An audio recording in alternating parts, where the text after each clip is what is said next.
मुंबई से बड़ी खबर है और इतनी बड़ी खबर है कि उद्धव ठाकरे गुट की चूलें हिल गई हैं। ठाकरे गुट के अंदर खलबली मच गई है क्योंकि कहा जाता है कि सियासी तौर पर जिस तोते में उद्धव ठाकरे की जान बसती है उसी तोते को दबोच लिया गया और ईडी ने बुरा रगड़ दिया। इतना नहीं, अगला नंबर उद्धव ठाकरे का भी हो सकता है क्योंकि यहाँ तो पूरी स्क्रिप्ट तैयार हो चुकी है, सिर्फ एक्शन बाकी है। खबर है कि उद्धव ठाकरे के करीबी और उद्धव ठाकरे के एकदम फाइनेंशियल की तरह काम करने वाले रविंद्र वाइकर ने बहुत कुछ उगल दिया है, सच बता दिया है, ऐसा कुछ बता दिया जिससे उद्धव ठाकरे मुश्किल में आ सकते हैं। तो दिखाते हैं, बताते हैं आपको क्या हुआ मुंबई में, कैसे कैसे आगे बढ़ रहा है मामला और उद्धव ठाकरे का आगे क्या होने वाला है, सब बताएंगे। आप इस वीडियो को शेयर करें और कमेंट करके अपनी राय जरूर दें।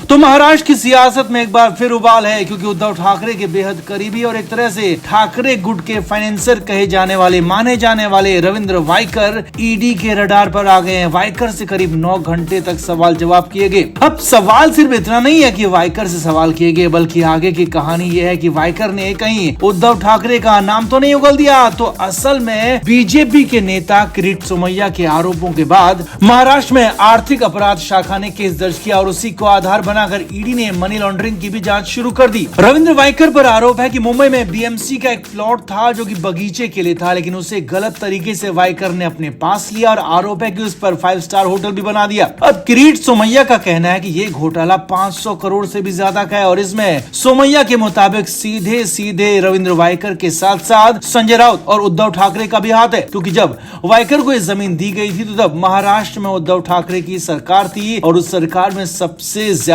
चलती थी संजय राउत की और वाइकर को उद्धव ठाकरे का बेहद करीबी माना जाता है। यहाँ तक कि सियासी हलकों में वाइकर को वो तोता कहा जाता है जिसमें उद्धव ठाकरे की जान बसती है, सियासी जान बसती है, फाइनेंशियली जान बसती है। अब ये तो रही अब तक की पिछली कहानी, अब आगे की कहानी समझिए। खबर है कि 9 घंटे की पूछताछ में रविंद्र वाइकर से कई सवाल किए गए। अब भले ईडी पूछताछ के बाद वाइकर ने कहा कि मैंने कुछ गलत नहीं किया और मैंने जो सही किया है वही मैंने बता दिया। अब सूत्रों के मुताबिक वाइकर ने बहुत कुछ उगल दिया, बहुत कुछ बता दिया और ये भी बता दिया कि बगीचे की जमीन उन्हें कैसे अलॉट हुई और किसने अलॉट की और कैसे 5 स्टार होटल का काम शुरू हुआ।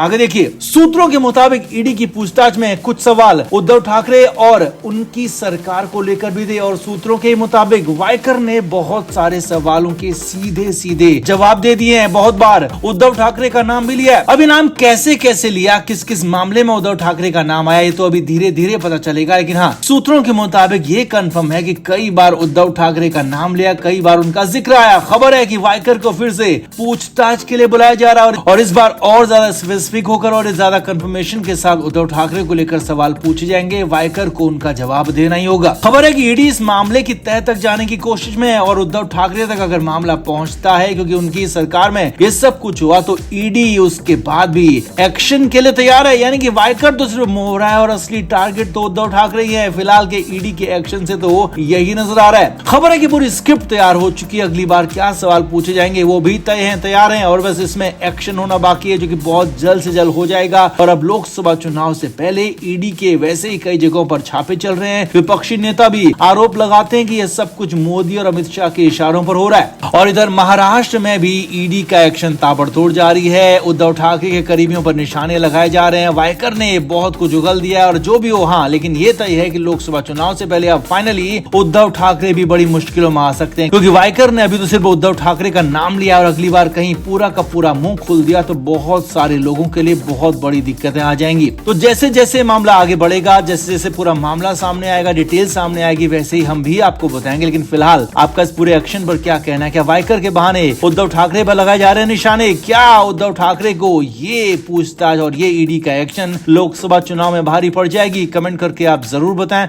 और वीडियो को भी शेयर भी करें।